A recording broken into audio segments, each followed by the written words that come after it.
کیا اعمال سے کام نہیں چل جائے گا؟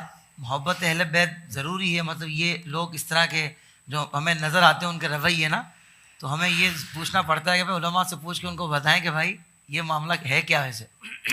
حافظ طاہر قادری نا بڑے معصومانہ سوال کر کے نا سائڈ پہ ہو جاتے ہیں اور ساری ذمہ داری میرے اوپر ڈال دیتے ہیں. بالکل حضرت. اصل بات پتہ کیا ہے حافظ صاحب؟ بات آپ نے ٹھیک کی ہے. اگر صرف اعمال سے کام چلتا ہوتا اور بزرگوں کی، نیکوں کی، پاکوں کی محبت اور ادب کے بغیر کام چل جاتا صرف اعمال پر، تو شیطان کبھی جنت سے باہر نہ آتا. یہ بات بڑی سوچنے والی. اعمال تھوڑے تھے اس کے پاس. بہت پیارا نقطہ آپ نے شاہ. سمجھ آ رہی ہے نا؟ تو وہ جنت سے باہر آیا کیوں ہے؟ اس نے آدم علیہ السلام کی تعظیم نہیں کی ہے. تعظیم نہیں. تو جب تعظیم نہ ہو، ادب نہ ہو، تو یہ کہنا کہ اعمال سے ہی کام چل جائے گا، یہ ان کی خام خیالی ہے. بلکہ محدثین کرام اور مفسرین کرام انہوں نے تو لکھا ہے پوری دنیا کے اوپر، زمین کے اوپر، آسمانوں کے اوپر، بلکہ یہاں تک کہ 6 کروڑ سالوں کے لفظ آئے ہیں کہ 6 کروڑ سال اللہ کی وہ عبادت کرتا رہا ہے. اتنا بڑا عمل، اتنا بڑا.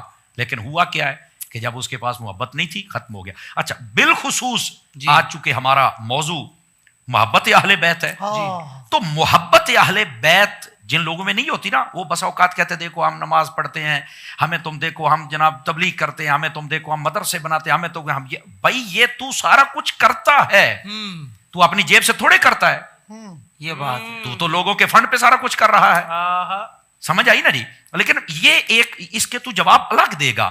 لیکن نبی پاک صلی اللہ علیہ وآلہ وسلم کی احادیث پہ اگر نظر ڈالی جائے تو آقا کریم صلی اللہ علیہ وسلم نے اس بات سے بھی پردہ ہٹایا ہے. نبی پاک صلی اللہ علیہ وسلم نے ارشاد فرمایا، اب یہ حدیث پاک بڑے غور سے سننے والی، اس کے اندر ایک ایک پہلو آ جائے گا. حضور اکرم علیہ السلام نے ارشاد فرمایا، لو ان رجلا صعد بین الرکن والمقام، فرمایا اگر کوئی بندہ خانہ کعبے کے اندر کھڑا ہو، اس کی حالت یہ ہو کہ ایک طرف حجر اسود، ایک طرف مقام ابراہیم، یعنی جہاں خانہ کعبے کا دروازہ آتا ہے نا، بندہ اس کے قریب کھڑا ہو تو یہ دونوں چیزیں دائیں بائیں آ جاتی ہیں. فرمایا بندہ وہاں کھڑا ہو. اب ذرا نقشے سارے کھینچتے ہیں، جیسا نقشہ میرے حبیب نے ارشاد فرمایا نا، ذرا غور سے سارے حضرات جن کے دل و دماغ میں یہ ہے نا کہ عمل، محبت کے بغیر عمل سے بندہ جنت میں چلا جائے گا، یہی کافی، چھڈو جی یہ محبت کرنا کوئی ضروری تھوڑی ہے جناب، وہ تو چلے گئے، یہ ساری باتیں کرنے والے ذرا غور فرمائیں. اچھا، یہاں سے معاذ اللہ یہ بھی نہیں ہے کہ ہم عمل کے بارے میں یہ کہنا چاہتے ہیں کہ عمل کرنا ہی نہیں ہے. یہ بڑا اہم، یہ بھی بات ہے، یہ ان دونوں باتوں کو سمجھنا ضروری ہے.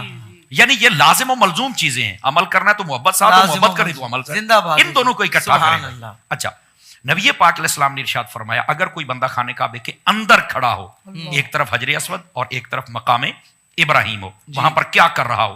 فصلی، فرمایا نماز پڑھ رہا ہو. فصام، اور اوپر سے روزہ رکھا ہوا ہو. صحیح. اچھا، یہ آپ دیکھیں نا کیسا خانہ کعبے کے اندر ہے، حجر اسود کی برکت، مقام ابراہیم کی برکت، سامنے کعبہ، نماز کتنا بڑا عمل ہے نا، بڑا عمل. اچھا، روزہ کتنا بڑا عمل ہے، جس کے بارے میں فرمایا روزہ میرے لیے ہے، جزا ہی میں دوں گا. اتنا، اور اس کی شرح میں علماء نے لکھا ہے جزا میں دوں گا مطلب یہ ہے، فرمایا کہ میں اپنا دیدار کرواؤں گا. اتنا بڑا عمل وہ کر رہا ہے، کھڑا کا خانہ کعبہ میں، جہاں ایک نماز کا 1,00,000 کے برابر ثواب ہے. سمجھ؟ اچھا، اب یہ سارا نقشہ ذہن میں رکھیے گا، ان لوگوں کو ذرا سمجھ آ جائے نا کہ یہ عمل سے ہی کام چل جائے گا. کیوں بھائی؟ فرمایا ثم لقی اللہ، وفی روایت ثم مات، وہاں پر کھڑے ہو کر اس کو موت آ جائے.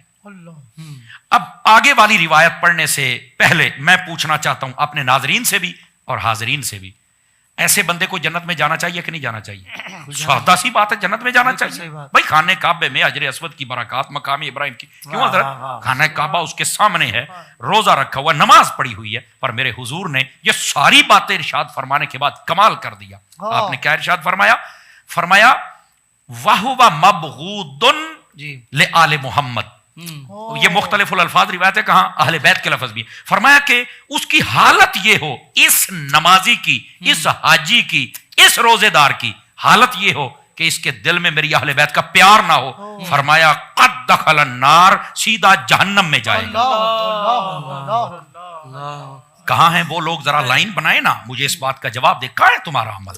اللہ، تو بے اہل بیت کے بغیر نہیں ہوگا.